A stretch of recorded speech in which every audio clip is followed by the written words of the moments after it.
Hello everyone. তো আজকে একটা পার্সেল চলে এসেছে ফ্লিপকার্ট থেকে, সেটাই আনবক্সিং তোমাদের সাথে শেয়ার করব।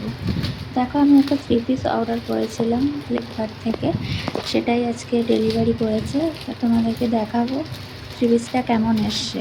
অনলাইন থেকে খুব একটা ড্রেস পারচেস করা হয় না, কিন্তু এটা খুব ভালো লেগেছিলো, তার জন্যই পারচেস করেছিলাম। এখন দেখি কোয়ালিটিটা কেমন এসেছে।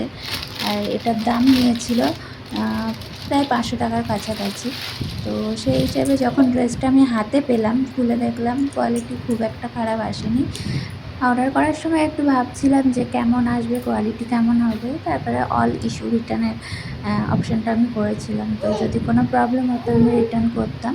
কিন্তু হাতে পেয়ে জামাটা সত্যিই খুব ভালো লেগেছে। কোয়ালিটি খুব একটা খারাপ না।